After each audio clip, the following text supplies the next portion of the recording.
Hola, buenos días, sean todos bienvenidos.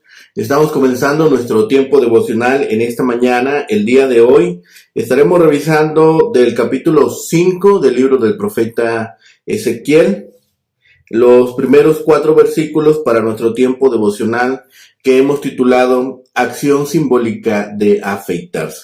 Acción simbólica de afeitarse. Vamos a la lectura de nuestra porción. Recuerden que estamos leyendo en 2 versiones, en Nueva Traducción Viviente y en Reina Valera 60 para nuestro tiempo devocional. Dice la palabra de Dios. Primero vamos a leer en la Reina Valera 60, capítulo 5, versículos 1 al 4. Y tú, hijo de hombre, tómate un cuchillo agudo, toma una navaja de barbero y hazla pasar sobre tu cabeza y tu barba. Toma después una balanza de pesar y divide los cabellos. Una tercera parte quemarás a fuego en medio de la ciudad cuando se cumplan los días del asedio, y tomarás una tercera parte y la cortarás con espada alrededor de la ciudad, y una tercera parte esparcirás al viento y los desenvainaré, y yo desenvainaré espada en pos de ellos.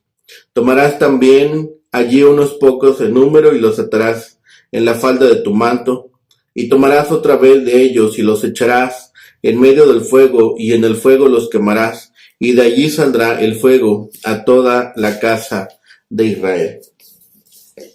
Y la misma porción, primeros 4 versículos del capítulo 5, en la versión Nueva Traducción Viviente.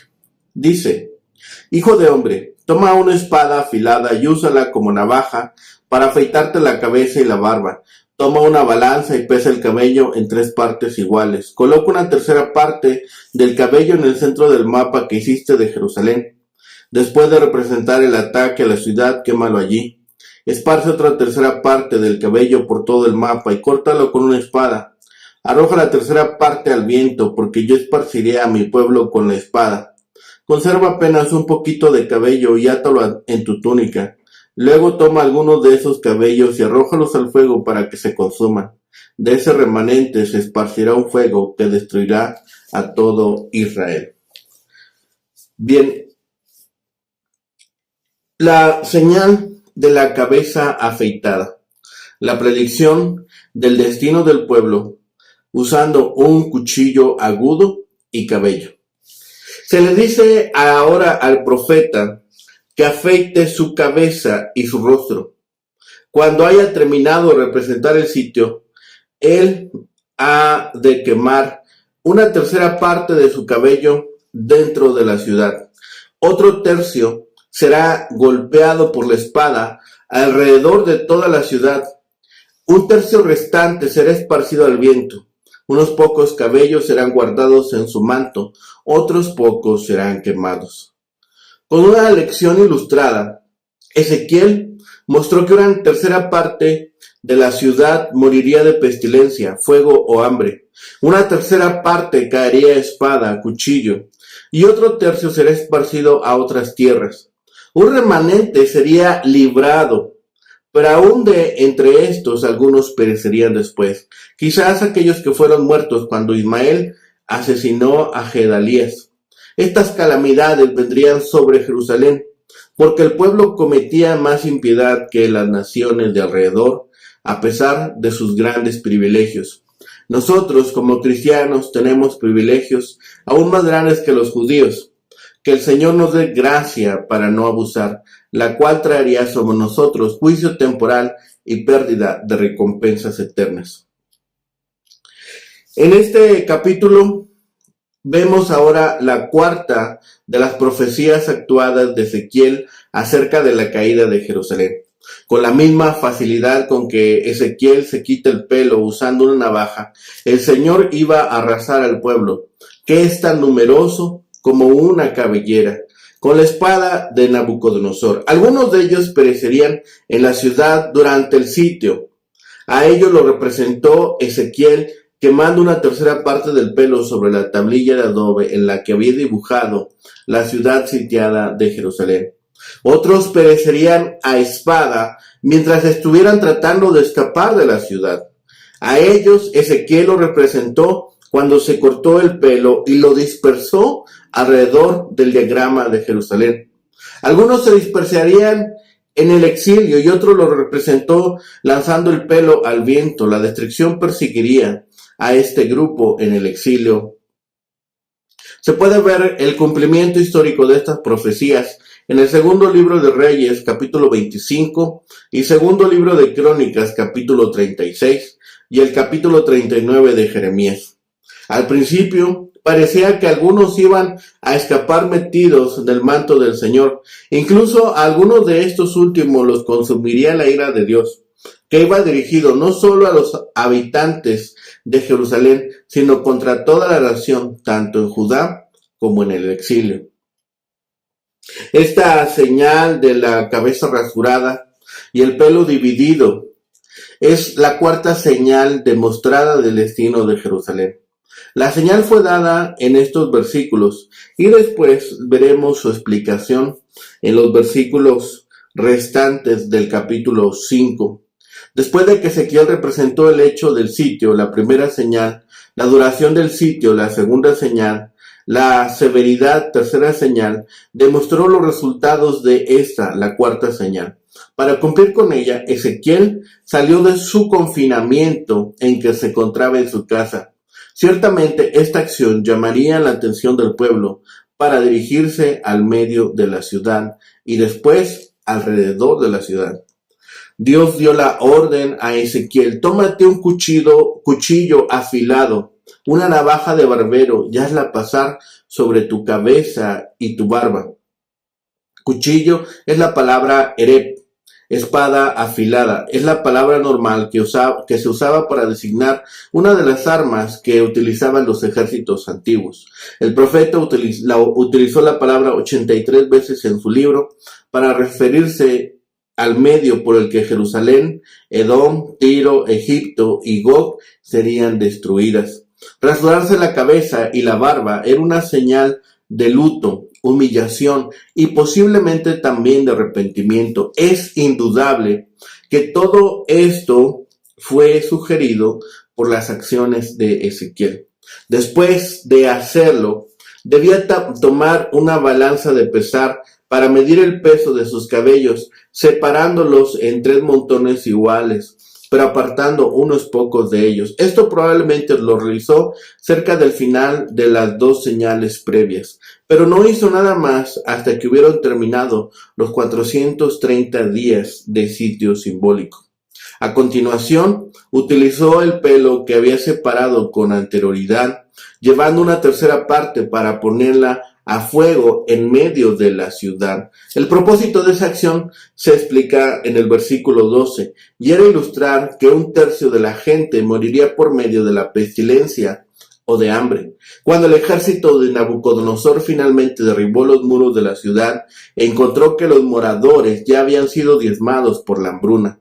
La escasez de comida había sido tan grave que habían tenido que recurrir al canibalismo. Esos horrores habían sido predichos por Moisés y fueron corroborados por Jeremías. Los que sobrevivieron al hambre tuvieron que enfrentarse a la espada. Después de quemar la tercera parte de sus cabellos, Ezequiel tomó la segunda parte y la fue cortando con su espada alrededor de la ciudad. Esta acción significaba que un cierto de los jerosolimitanos moriría a espada, pero el tercio de habitantes de Jerusalén que sobreviviera todavía enfrentaría el peligro. Esto se ilustró cuando el profeta esparció la última tercera parte de sus cabellos al viento. Aquellos que sobrevivieran a la caída de Jerusalén ante Babilonia serían llevados al cautiverio y vivirían siempre bajo el temor. Después de que Ezequiel quemó, cortó y esparció sus cabellos, todavía le quedaban unos pocos en número. Dios dijo a Ezequiel que los atara a la falda de su manto. Esconder esos pocos cabellos significaba que Dios preservaría a un remanente del castigo. El manto era una bata larga o túnica que usaban los hombres y que se sujetaban a la cintura por medio de un cinturón o una cinta. La parte de abajo se levantaba y metía dentro del cinto para formar una bolsa donde se llevaban las cosas. Ese es el lugar donde probablemente Ezequiel puso esos pocos cabellos. Los pocos cabellos que estaban en el manto de Ezequiel también fueron utilizados porque debía tomar otra vez de ellos y echarlos en medio del fuego. Algunos estudiosos creen que esto no se refiere a un juicio purificador que refinaría al remanente que estaba en el cautiverio. No obstante, este fuego probablemente se refiere al sufrimiento y muerte que experimentaría esa gente, ya que el juicio era para toda la casa de Israel. Ni el remanente que estaba en el exilio escaparía de las llamas de la opresión. Todos estos elementos empiezan con una acción de tomar el cuchillo, rasurarse, y esta Jerusalén, como dicen en estos versículos, era la que recibiría estos juicios. Para esta escena, Ezequiel necesitó varios instrumentos: el cuchillo agudo, la navaja de barbero y el fuego. Esta escena parece ser más emocionante que las anteriores. Sin embargo, el profeta tenía que rasurarse la cabeza y poner la barba para usar su pelo en el drama. Luego debía dividirlo en partes y hacer algo diferente con cada una de ellas. La primera parte, quemarla; la segunda, cortarla con el cuchillo; la tercera, esparcirla con el viento; y de esta última parte, el pelo que se queda en el manto del profeta representaría también al escaso remanente de israelitas que sería preservado. El destino de los pelos era triste. De los que se esparcían, solo unos cuantos quedarían en el manto del profeta, y los que sobraran también debían ser quemados. Pero lo más triste de la señal es que representa lo que sucedería a la nación de Israel. Una gran parte sería quemada, otra muerta a espada por los enemigos, y los que sobrevivieran serían esparcidos por todas las naciones. Vendría muerte y dispersión. Cada señal enseñaba algo diferente, pero todas tenían un mismo propósito: que el pueblo se diera cuenta de las consecuencias de su pecado y que se arrepintiera antes de la llegada de aquel terrible juicio. Pensemos, ¿cómo llevó a cabo su trabajo el profeta? ¿Con qué ánimo? ¿Cómo realizó? ¿Cuál sería el mensaje que nos transmitiría a nosotros? De lo que Dios nos ha confiado para hacer, ¿cómo lo hemos hecho hasta el momento? ¿Qué tan desagradable nos parecería algunas de estas tareas que Dios ha dado a nosotros? ¿Son agradables o desagradables para nosotros? ¿Han presentado dificultades? ¿Qué ánimo desarrollaríamos nosotros para ejecutar cada una de las tareas que Dios ha puesto bajo nuestra mano? Pensemos también que este trabajo que Dios nos da, este trabajo que Dios nos encomienda, lo debemos hacer lo mejor que podamos para obtener los mejores resultados. Definitivamente el trabajo de Ezequiel no fue fácil. Dios lo enmudeció y le dio instrucciones difíciles de cumplir. Sin embargo, el profeta obedeció en todo. No se negó ni puso excusas, aunque hubo muchas cosas que hizo que terminaron afectando su persona y dignidad. Ezequiel cumplió con su comisión. Ya a este momento habíamos visto denuncias sobre Israel. No es esta menos terrible de todos los juicios que Dios habría de ejecutar sobre la nación judía. Esta destrucción de Judá y Jerusalén es aquí representada por una señal simbólica de cortar, quemar y esparcir los cabellos. Dicha señal es explicada y aplicada a Jerusalén, y vemos que la causa de la calamidad es el pecado de la ciudad, el desprecio de la ley de Dios y profanación de su santuario. Tenemos la señal aquí mediante la cual es representada la destrucción completa de Jerusalén, como anteriormente el profeta mismo es la señal, a fin de que el pueblo pueda ver cuán impresionado está él mismo con el caso de Jerusalén y cuán profundamente lo tiene grabado en su alma. Tiene que afeitarse la cabeza y la barba.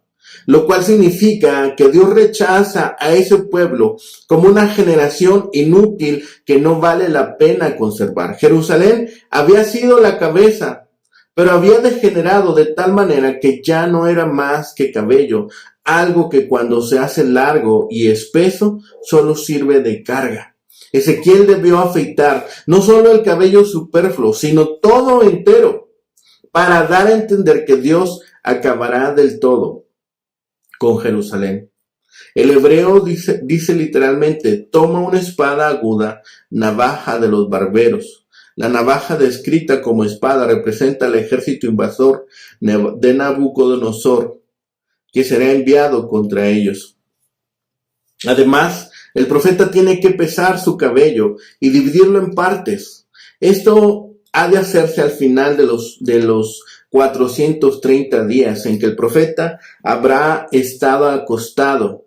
La balanza era el símbolo de la divina justicia y tiene que dividirlo en partes. La primera tercera parte de los cabellos cortados ha de quemarla al fuego en medio de la ciudad para dar a entender a las muchedumbres que allí morirán de hambre y de peste, quizás en un incendio final de la ciudad al final del asedio. La segunda tercera parte la cortaría con la espada alrededor de la ciudad. Estos son los que trataran de escapar antes y después de la caída de Jerusalén, como por ejemplo el rey Sedequías y su escolta, los muertos en batalla. La otra tercera parte, le dice Dios, esta esparcirás al viento. Estos eran los que iban a ser deportados a Babilonia. Sin embargo, no quedarían tranquilos, pues Dios desenvainaría espada en pos de ellos. No hallarán paz en los países de su dispersión. La misma suerte es predicha por Jeremías 9. Debe, no obstante, preservar una pequeña cantidad de entre estos de la tercera clase y atarlos en el vuelo de su manto. Siempre queda un remanente del pueblo de Dios. A este remanente le quedarán aún pruebas y aflicciones, pero a pesar de las aflicciones de algunos de ellos, se convertirán a Jehová en el destierro, y entre los gentiles celebrarán sus maravillas. Las instrucciones de Jehová para Ezequiel fueron tremendas. Era una señal de luto. Y de por sí esta acción era prohibida a los sacerdotes, que no podían afeitarse ni la barba ni la cabeza. El acto era una señal de completo luto, al igual que Job, Isaías y Jeremías, e ilustra el dolor que había de herir el corazón del pueblo de Judá durante el sitio y la destrucción de Jerusalén. El hecho de que un sacerdote se afeitase indica la tremenda persecución en el pueblo como resultado del castigo que había de traer Dios sobre él con la venida de los ejércitos invasores. Puede haber también en el pasaje una referencia a Isaías 7:20 que dice, en aquel día raerá el Señor con navaja alquilada con los que habitan de la otra parte del río, a saber, con el rey de Asiria, cabeza y pelos de los pies, y aún la barba también quitará. Ezequiel piensa en el mismo castigo y emplea la misma figura en relación con Caldea que Isaías había empleado tocante a Siria. En vez de cuchillo agudo, es mejor traducir espada aguda como una navaja de barbero, lo que conviene más también a la aplicación de la figura, la destrucción del pueblo por la espada de sus enemigos.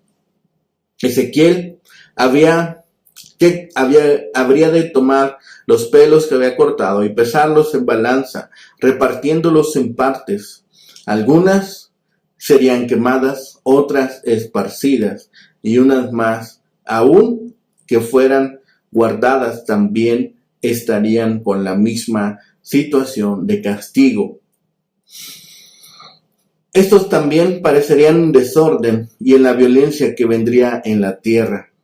Tendrían también que sufrir aún los que habrían sido reservados.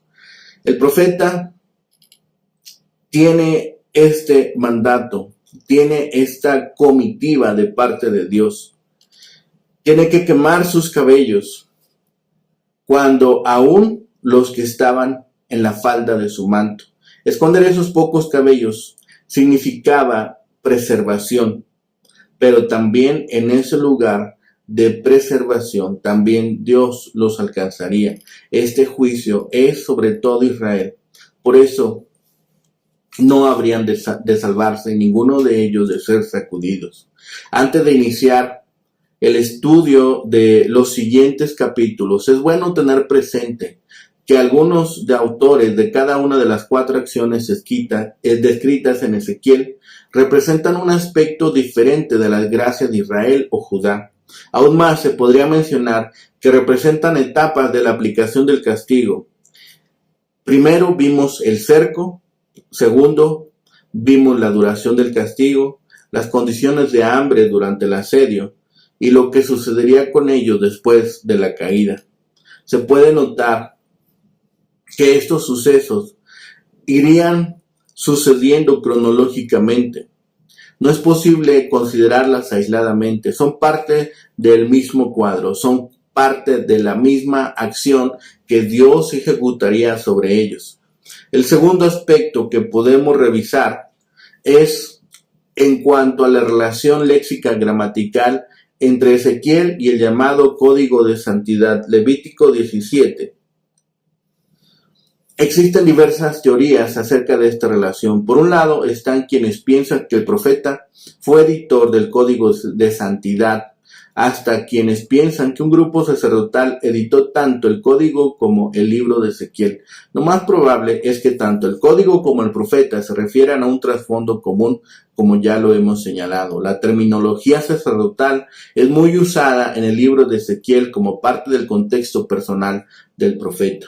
Por eso tenemos mucha significación simbólica dentro de este libro, específicamente porque Ezequiel tenía la profesión de sacerdote.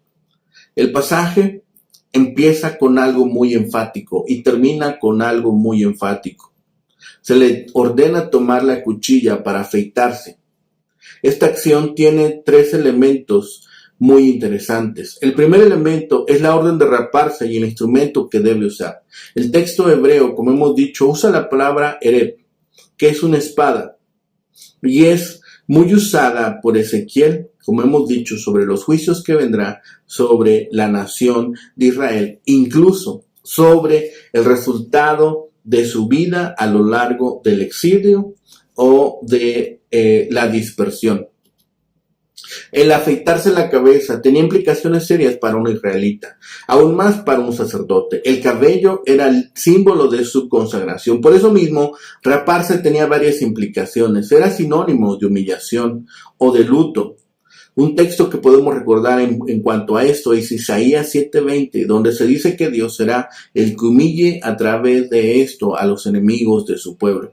El segundo elemento es pesar los cabellos y dividirlo en partes. Es interesante notar la importancia del número 3 en esta sección. Los cabellos divididos en 3 partes, de una tercera parte cada una, dispuestos en 3 formas diferentes. La expresión hebrea que se traduce toma del versículo 1 se usa 3 veces. El término fuego se usaba también 3 veces en el versículo 4.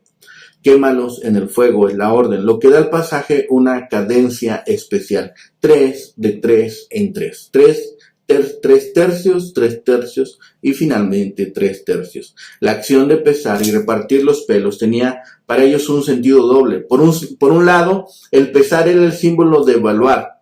Al mismo tiempo, tiene como propósito mostrar que lo que le espera al pueblo de Dios no es algo que ocurre porque sí, que es fortuito, sino que se trata de la ejecución de una evaluación de Dios. Por último, debía disponer del cabello en 3 formas distintas. Una parte debía ser quemado para demostrar que habían de morir en la misma ciudad durante el asedio. La imagen del fuego, usada 3 veces, como hemos dicho, es usada como un símbolo de la destrucción, no solo en el libro de Ezequiel, sino también en distintos lugares del Antiguo Testamento. La referencia en medio de la ciudad tiene relación sin duda al dibujo o croquis de la ciudad que él mismo había hecho. Otra parte fue golpeada con espada y desparramada en torno a la ciudad. demostrando los que habían de morir en la guerra. Algunos morirían durante el asedio y otros caerían en manos de las fuerzas de Nabucodonosor. La última parte, esparcida al viento, representa a los judíos que serían esparcidos entre naciones, producto también de la guerra con los babilonios. La frase que llama la atención es la última del versículo 2, cuando dice: yo desenvainaré espada tras ellos. Debemos hacer notar dos elementos aquí. El primero es relación con Levítico 26:32, capítulo que ya se ha mencionado anteriormente. Es el cumplimiento de las maldiciones a las que se hicieron referencia. Por eso no se puede dejar pasar por alto el hecho de que el que desenvaina la espada es Dios mismo. De esta última parte debería guardar, dice Dios a Ezequiel, unos pocos en número, que representaba el remanente, quienes serían la esperanza de la continuidad del pueblo. Este pequeño número debía estar seguro. Dice: átalos. Tiene el sentido de envolver con el manto. El tema es un remanente común en el lenguaje de los profetas a Israel. El fracaso del pueblo no implicaba el fracaso de Dios. Este va a realizar su obra en medio de su pueblo y a través del mismo. Nuevamente, como al final del versículo 2, el profeta asombra a sus lectores cuando nos cuenta que Dios le ordena que tome algunos y aún de esos pocos que habían sido preservados, los eche al fuego.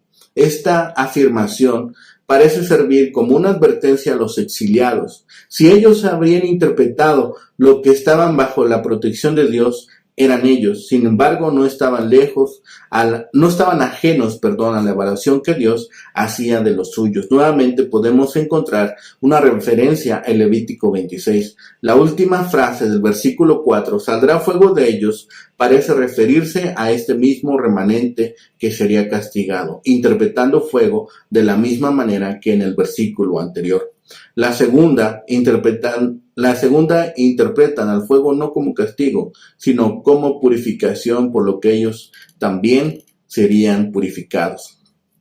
Rasurarse la cabeza fue un hecho dramático porque Ezequiel era sacerdote. Además, esto significaría luto. El profeta debía afeitarse pelo y cabeza de la barba, lo que significa también rechazo y abandono absoluto de Dios al pueblo. Una parte se tendría una suerte, otra segunda, tendría otro final, y una última, aún serían ajustados en tierras extranjeras, en tierras conquistadas, aun cuando hubieran huido a países vecinos en busca de refugio. Esta pequeña cantidad que se preserva, tenía que atarla y tenía que cuidarla, pero aún de esos pocos serían preservados solamente algunos. A cualquier refugio que huyan los pecadores, el fuego y la espada de la ira de Dios los consumiría, los alcanzaría y no escaparían del juicio. Esta es una imagen dramática. Esta es una situación que debió haber sacudido a estos hombres en el exilio. Junto con todo este final de la ciudad a causa del pecado que habían ellos dejado permanecer en su nación, Dios no olvidaba. Tenía que castigar el pecado, y esa es una seguridad. Dios castiga el pecado. Jamás deja pasar por alto ninguna de estas acciones. Así que oremos por aquellos que aún no llegan al conocimiento de la dádiva perfecta que es Cristo Jesús. Oremos para que Dios siga obrando en sus mentes y sus corazones y reconozcan en Cristo a su Salvador personal. Oremos por aquellos que aún son rebeldes y persisten en su pecado, porque si persisten serán destruidos, pero si se acercan a la gracia y misericordia de Dios, serán perdonados, tendrán vida eterna, serán rescatados y además formarán parte de la familia de Dios. Oremos por aquellos que están lejos y no dejemos jamás de orar por ellos, porque la gracia de Dios los alcance. Oremos. Bendito Padre Celestial, gracias te damos, Señor, por este día. Gracias te damos por tus bendiciones, por tu amor incondicional, Señor, y por todas las cosas que haces por nosotros. Ahora permítenos, Padre bendito, Señor, seguir orando por aquellos que están lejos de ti, Señor, que aquellos que aún, Señor, con terquedad se resisten a doblar su rodilla y a reconocerte como el único y suficiente Salvador, Padre bendito. Gracias porque hasta aquí nos has sostenido, Señor, y porque un día tu amor nos inundó y pudimos ver las acciones que ejecutaste a favor nuestro, Señor, cuando ya no hubo castigo sobre nosotros a causa de nuestro pecado. Y ese castigo, Señor, fue llevado por Cristo. Y fuimos libertados, Señor, y hoy podemos clamar libremente. Podemos adorar y bendecir tu nombre, Señor, con libertad y además con gratitud. Gracias, Padre, por esta enorme bendición. Gracias, Padre, por lo que has hecho, por lo que sigues haciendo y por lo que harás. Te pedimos, Señor, por nuestros amigos, por nuestros seres queridos, por nuestros familiares, para que tú sigas trabajando en sus corazones, Señor, y ellos también sean salvos y obtengan la vida eterna por medio de Cristo. Gracias, Señor, de todas estas cosas. Todo lo rogamos, lo ponemos en tus manos. Clamamos a ti, en el bendito nombre de Cristo Jesús, Señor y Salvador nuestro. Amén. Que tengan un excelente día. Que el Señor les bendiga.